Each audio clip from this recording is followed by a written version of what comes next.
Bien, amigos de EmprendedoresTV.pe, tu canal por internet, estamos conversando con Luis Ramírez, economista de profesión, administrador de portafolios de inversiones, y hoy estamos analizando el panorama internacional. Yo le preguntaba en el break, en este breve pausa comercial, era saber exactamente, me llamó la atención mucho el tema de las acciones vinculadas a construcción y consumo, ¿no? Y justamente porque lo que comentaba.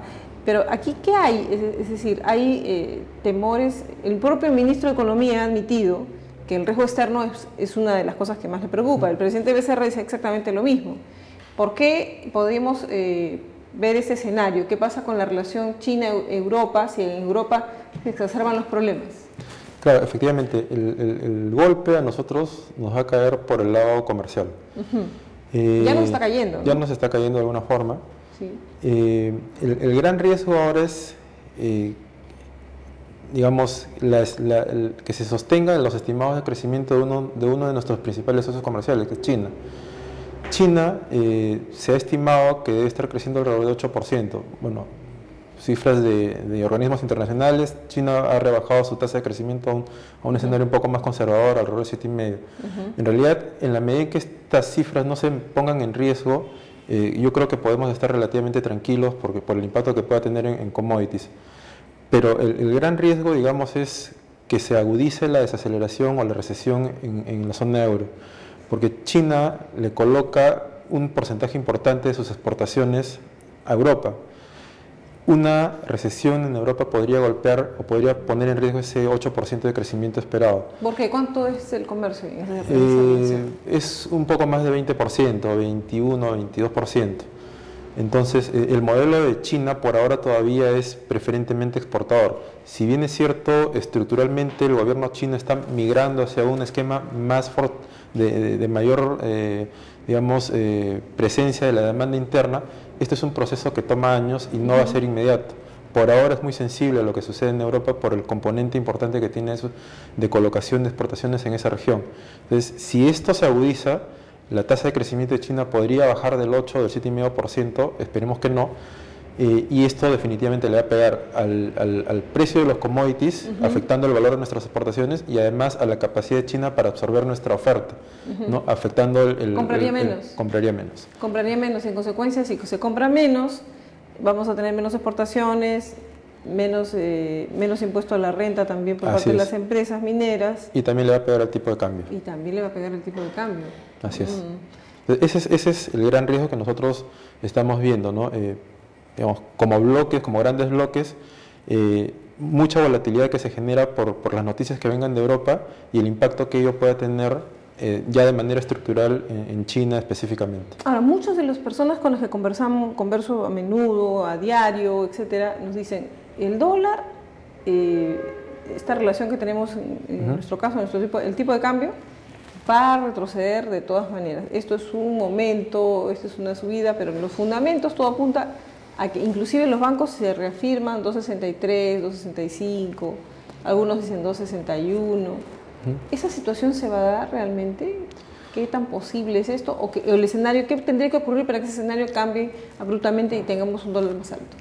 Definitivamente, si el escenario se mantiene tal como va, digamos, vamos a tener todavía esta volatilidad, pero lo que podría cambiar de alguna forma este escenario de 2,63 que todos compartíamos hasta hace algún tiempo, inclusive nosotros, es precisamente un cambio por el lado europeo y por el lado chino, ¿no? La agudización de la crisis podría revertir de alguna forma esta tendencia, digamos, generar algo mayor de volatilidad y podríamos más bien acercarnos al 2,70 y algunos puntos hacia arriba.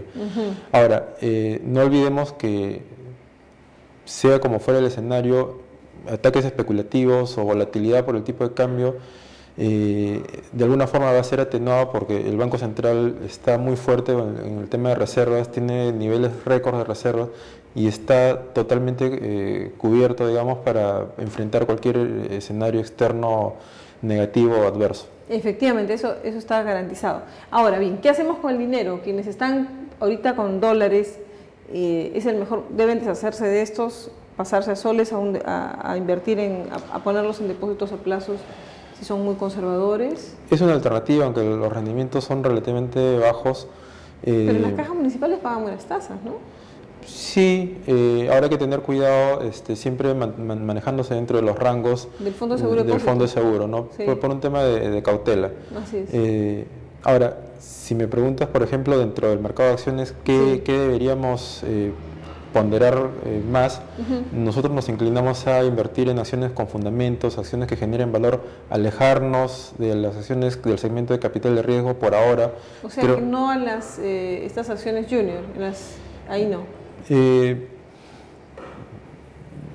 Digamos que si vamos a especular con este segmento, lo hagamos con un porcentaje relativamente bajo. O sea, de un 100% de nuestro capital, ¿qué hacemos? Yo le metería, digamos, 100% no digamos 100% de renta fija, de renta variable, ¿no? Si el componente de renta variable yo lo distribuiría entre 80 a 90 acciones de fundamentos y muy poco en acciones de capital de riesgo, tal vez para darle un poco de alfa al portafolio.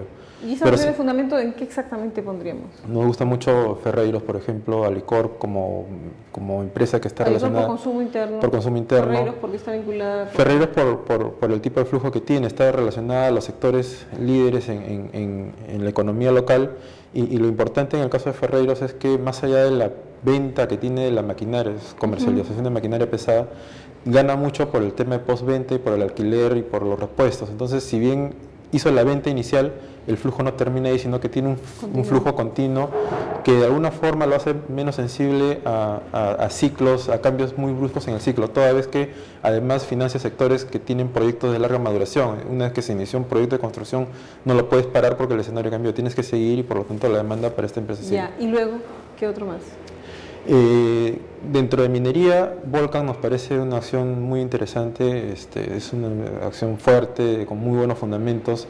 Minsur también, Construcción Cementos Lima, Corporación Aceros Arequipa. Y siempre considerando acciones como Luz del Sur, acciones del sector energía que pagan un retorno interesante por el lado de dividendos, no son muy volátiles. No se va a ganar probablemente mucho por ganancia de capital, pero por el tema de dividendos hay un rendimiento atractivo. Entonces nos da cierta estabilidad al portafolio, vamos a poder dormir tranquilos, ¿no? Vamos a de alguna forma cubrirnos en este escenario volátil que Ahora, y si ponemos ese dinero, debemos no necesitarlo.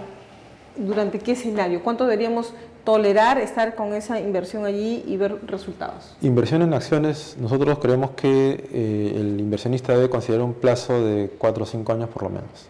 4 o 5 años. Sí. Antes era 1 o 2, ¿no? Ahora ya se han alargado los plazos. Lo que pasa es que la inversión en acciones involucra un riesgo relativamente mayor si lo comparamos con otras alternativas como puede ser renta fija o algún tipo de depósitos. Entonces, para que estas inversiones maduren, para que las inversiones en renta variable maduren, nosotros creemos que un horizonte de 5 años es importante. Un año supone un riesgo de tener que liquidar una posición en un escenario como el de ahora, por ejemplo, ¿no? Conozco gente que ha tenido que cerrar sus posiciones en estos momentos y no ha sido necesariamente el mejor de los escenarios. Así es. Y es efectivamente. Muy bien, señor Ramírez, muchas gracias por su participación hoy, por habernos ayudado a entender qué está pasando en el mundo y sobre todo a saber, ¿no? Si nos metemos en un tipo de inversión de esa naturaleza, definitivamente no vamos a apostar el dinero que tenemos para, no sé, para la educación de nuestros hijos, no, mucho menos. No, tiene que ser excedente neto. Tiene que ser necesariamente excedente, algo que sabemos que no lo vamos a necesitar en un buen periodo de tiempo. Y que lo queremos ver crecer. Y que lo queremos ver crecer.